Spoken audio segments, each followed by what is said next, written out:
बधाई।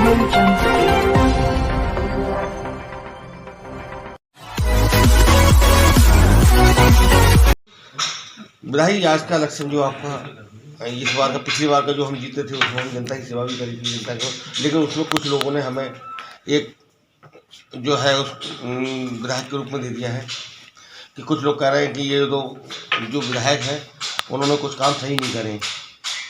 तो उसके प्रति आपको क्या कहना है? दबंग विधायक हैं, हम दबंग विधायक के रूप में हमारा नाम दे रहे हैं लोग, इसके विषय में क्या कहेंगे आप? देखिए, समाजवादी पार्टी के लोग ये होंगे जो ये कहते होंगे कि दबंग विधायक हैं और अपने बीजेपी के लिए लोगों को लड़ना, अपने कार्यकर्ताओं के लिए काम करना, कार्यकर्ताओं के लिए संघर्ष करना, अगर इस बात को समाजवादी पार्टी के लोग या अन्य दलों के लोग अगर दबंग बोलते होंगे तो मैं कहता हूं कि मैं तो उनके इस बात का भी स्वागत करता हूं। कम से कम मैं अपने कार्यकर्ताओं के लिए लड़ता ही तो हूँ।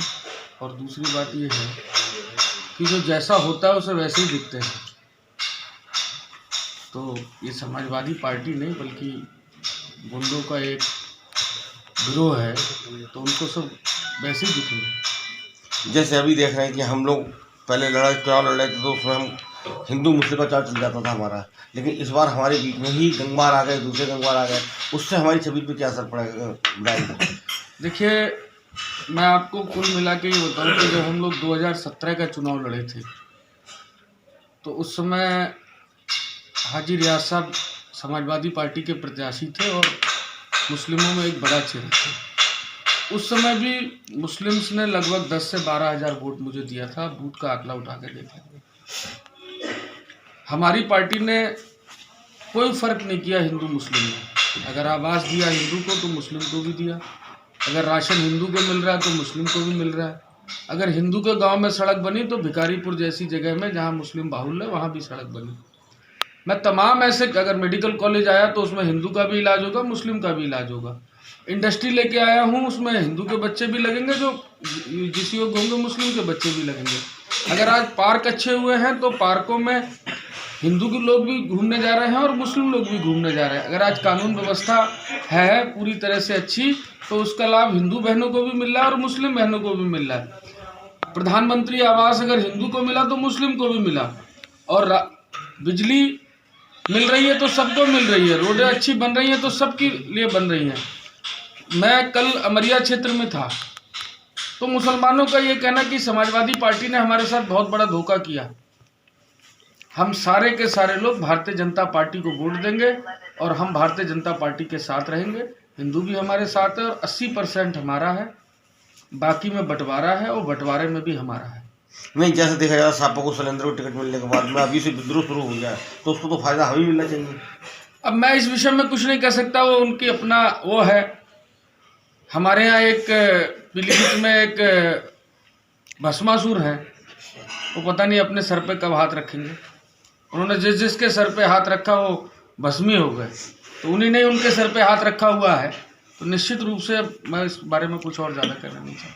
अच्छा, जो कार्यकर्ता हमारे रूठे हुए हैं कुछ 5 सालों में, भारतीय जनता पार्टी का कोई कार्यकर्ता ना पार्टी से रूठा है, ना योगी जी से रूठा है, ना अपने विधायक से रूठा है।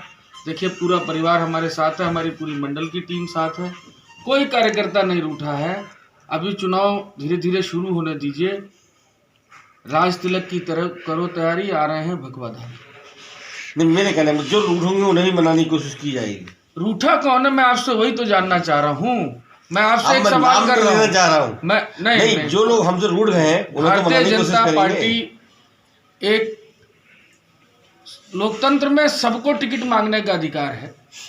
जो हमारे बड़े हैं, मैं उनसे मिलके भी आया हूँ, जिन्होंने टिकट मांगे उनका भी पूरा सम्मान है और वो सब भारतीय जनता पार्टी के साथ है, कोई कहीं नहीं जाने वाला। टिकट मांगने का सबका अधिकार है और भारतीय जनता पार्टी में टिकट तक की लड़ाई रहती है। उसके बाद सब कमल कैंडिडेट कमल होता है और कमल को ही सब लोग लड़ाते हैं। सब लोगों का कमल का फूल निशान होता है, कमल के फूल को लड़ाते हैं और ये योगी जी मोदी जी को सब लोग लड़ाते हैं। हम लोगों को उत्तर प्रदेश में फिर 300+ सीटें ला करके उत्तर प्रदेश में फिर से सरकार बनाने जाए। तो संजय भैया, लगता है कि आपकी जो विधायक रहे 5 साल में जो कार्य किया है आपने, आपकी ज़्यादा कार्य होगा विकास के लिए आएगी। मैं आपसे एक सवाल पूछ रहा हूँ, आपने इतने मुझसे पूछे, मुझे बताइए कि 2017 से पहले योगी जी की सरकार से पहले पीलीभीत की स्थिति क्या थी और अब क्या है? विकास आपको दिखता है नहीं दिखता है? बस मेरे एक सवाल का नहीं, पीलीभीत में संजय भैया का विकास दिखता है, नहीं, उत्तर प्रदेश में योगी जी का नहीं दिखता है। नहीं उत्तर देखिए योगी जी की सड़कें आप देखिए, लखनऊ जाइए, गाड़ी गड्ढे बहुत बड़े बड़े गड्ढे हैं। ऐसा नहीं है। परम पूज्य योगी आदित्यनाथ जी जैसा मुख्यमंत्री और परम पूज्य योगी आदित्यनाथ जैसे नेता इस पृथ्वी पे कभी कभी पैदा होते हैं। आपने देखा होगा मुजफ्फरनगर का दंगा हो रहा था तो सैफई में नृत्य हो रहा था, वो समय भी आपको याद होगा, मालूम है ना आपको। और जिस समय कोरोना का टाइम था उस समय पे परम पूज्य योगी आदित्यनाथ जी के पूज्य पिताजी का स्वर्गवास हो गया था। उत्तर प्रदेश की जनता के वजह से ऐसे संत ऐसे नेता अपने पिताजी के अंतिम दर्शन करने नहीं गए, इससे बड़ा त्याग वो उत्तर प्रदेश की जनता के लिए क्या करेंगे। इसलिए पूरे उत्तर प्रदेश की जनता परम पूज्य योगी आदित्यनाथ जी के साथ पूरी तन्मयता से खड़ी है और पिछले बार का रिकॉर्ड हम लोग सब उत्तर प्रदेश के अंदर तोड़ने जा रहे हैं। ये अखिलेश यादव या ये लोग सब मुंगेरी लाल के सपने देख रहे हैं, तो सपने देखने में कोई बुराई नहीं, सपने सपने ही होते हैं। अच्छा संजय भैया, पिछली बार हमने बीजेपी से 4 सीटें जीती थी, लेकिन हमारे जिले को एक भी मंत्री नहीं मिला था, जिसको लेकर आपका भी प्रयास रहा था और सभी लोगों का प्रयास रहा। नहीं, भारतीय जनता पार्टी एक कार्यकर्ताओं की पार्टी है, हम सब कार्यकर्ता बन के काम करते हैं। हम लोगों को मंत्री बनने का या हम लोगों को ये सब शौक नहीं होता। हमारी पार्टी का संसदीय वोट है, राष्ट्रीय नेतृत्व जो उसका आदेश होता है उसका हम लोग पालन करते हैं। और मंत्री बनना बहुत ज़रूरी नहीं है, मंत्री होना ज़रूरी नहीं है। पीलीभीत के लोगों को सेवक बन के सेवा करना ज़रूरी काम है, जो भारतीय जनता पार्टी के बूथ स्तर से लेकर के संगठन के सारे साथियों ने और सारे नेताओं ने मिलकर के करने का काम किया।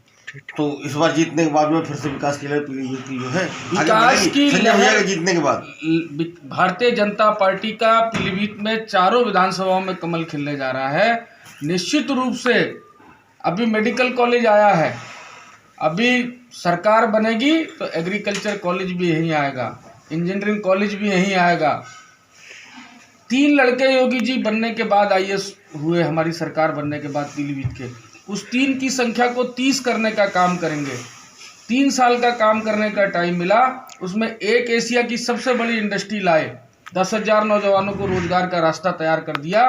उस एक फैक्ट्री को भी 22 जीतने के बाद 10 की संख्या में बदलेंगे, जिससे कि हमारा नौजवान रोजगार से जुड़े और पीलीभीत से बाहर ना जाए। उनको पढ़ाई से लेकर के सारी चीज़ों की व्यवस्था यही करेंगे। दूसरी बात मैं एक और कहना चाहता हूँ कि ये झूठ फैलाते हैं समाजवादी वाले, ये झूठ फैलाते हैं। आप ड्रमंड कॉलेज जाइए, वहाँ देखिए 18 टीचर हैं, 17 टीचर हैं, एक ट्रांसफ़र है। मैंने एक समाचार पत्र में पढ़ा था कि वहाँ 5 से 6 टीचर हैं। आप जा कर के पहले वहाँ पूछ लीजिए कितने टीचर हैं। जब उनको यही नहीं पता कि पीलीभीत के किस स्कूल में कितने टीचर हैं, तो क्या चुनाव लड़ेंगे। और ये समाजवादी पार्टी की सरकार में ही वहाँ नियुक्ति पर रोक लगी थी, हमारी सरकार में नियुक्ति पर रोक नहीं लगी। आप देखिए पुलिस में भर्ती, पहले एक ही जिले के और एक जिले के आसपास के और एक बिरादरी विशेष के लोग केवल भर्ती होते थे।